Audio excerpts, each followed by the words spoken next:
Eh bien bonjour à tous et à toutes, j'espère que vous allez bien, c'est Biloko. Aujourd'hui on se retrouve pour une nouvelle vidéo pour parler de l'éloquence, donc l'aisance à s'exprimer, à parler en public ou avec des amis. C'est un sujet qui me tient particulièrement à cœur parce que je travaille dessus en fait depuis déjà quelques années et j'essaye en fait tout simplement d'apprendre à améliorer mon éloquence. Donc améliorer mon éloquence devant un public, devant des amis. Je m'entraîne tous les jours. Par contre, devant une caméra, comme vous l'avez certainement remarqué, j'ai un peu plus de mal. C'est un peu plus compliqué de s'exprimer et d'être à l'aise en fait, tout simplement. Donc aujourd'hui, je vais vous expliquer 4 techniques que j'utilise assez régulièrement, qui me sont énormément utiles pour m'aider à mieux m'exprimer devant des amis, devant un groupe d'amis, devant la famille, si jamais j'ai quelque chose à dire d'important et n'a pas forcément l'envie. C'est très compliqué de s'exprimer quand on est un peu timide. Et ces 4 techniques m'ont permis de évoluer et vraiment de m'améliorer au niveau de l'expression, de l'éloquence. Donc la première technique qui est vraiment toute simple, on oublie très souvent cette technique-là, on n'en parle pas souvent. J'ai remarqué que quand je regarde des vidéos ou quand je demande à des personnes comment ils arrivent à mieux s'exprimer, ils me parlent très peu de ça, mais c'est quelque chose qui m'a aidé. C'est tout simplement la respiration.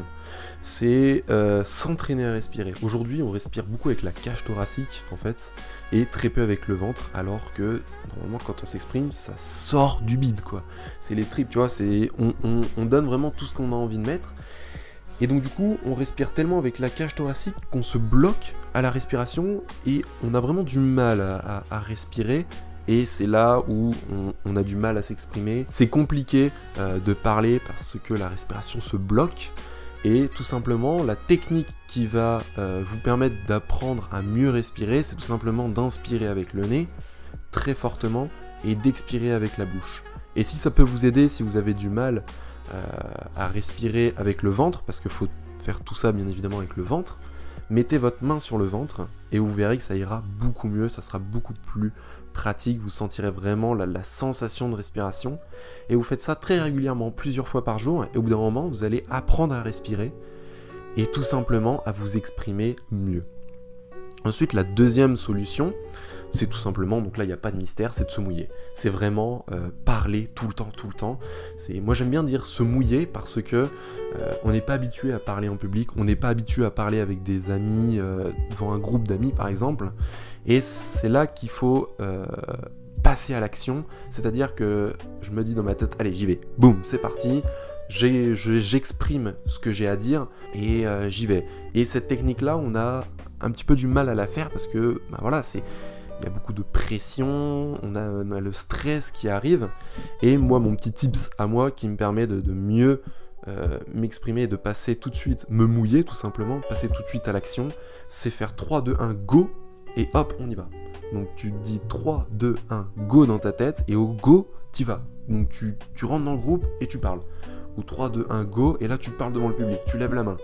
Et tu verras que ça va énormément t'aider, et plus tu vas t'entraîner, plus tu vas te mouiller, plus ça sera facile pour toi par la suite de t'exprimer, de parler en public. Donc ça c'était le deuxième petit tips.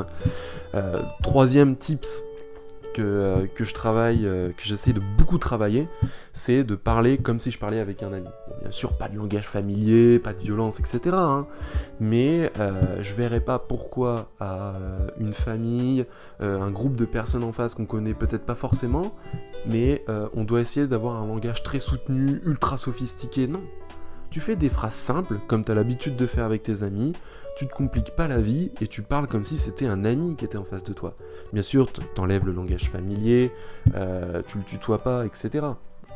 Mais tu parles comme si c'était un ami en face de toi, ou un proche, tes parents, n'importe, comme si tu t'exprimais devant eux, mais c'est un public, et donc du coup tu fais des phrases simples, et t'essayes vraiment de soigner ton langage sans avoir quelque chose de ultra sophistiqué avec des mots qui partent dans tous les sens. Non, c'est simple, tu soignes ton langage et ça ira mieux.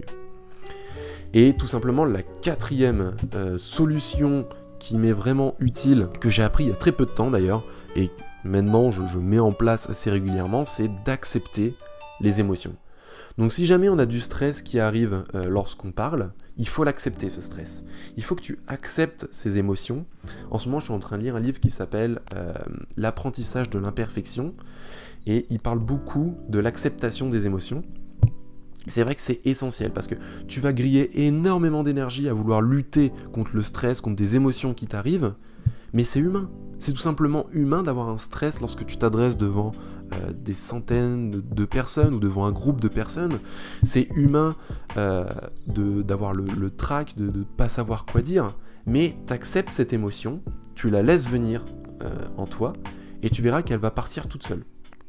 Tu vois, tu t'occupes pas de cette émotion, elle va être là, et après elle va se dissiper toute seule, tu verras. Donc accepter le stress, accepter ton émotion lorsque ça arrive, lorsque tu t'apprêtes à t'exprimer, c'est essentiel. Parce que si tu vas lutter contre elle, ça va être très compliqué, tu vas avoir du mal à t'en sortir, à t'exprimer, parce que tu seras plus occupé à lutter contre ton émotion plutôt qu'à discuter, à parler de ce que tu as vraiment envie.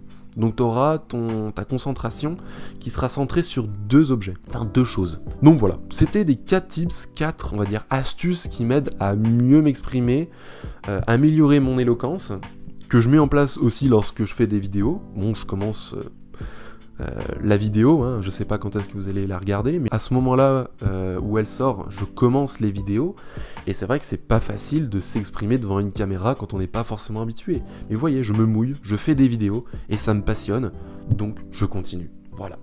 J'espère que ces astuces vous auront plu. Dites-moi si vous allez les mettre en place, si vous les mettez déjà en place, si ça a un certain impact sur votre éloquence. Tout ça dans les commentaires, n'hésitez pas à lâcher votre like si ça vous a plu. C'était Enzo, ciao.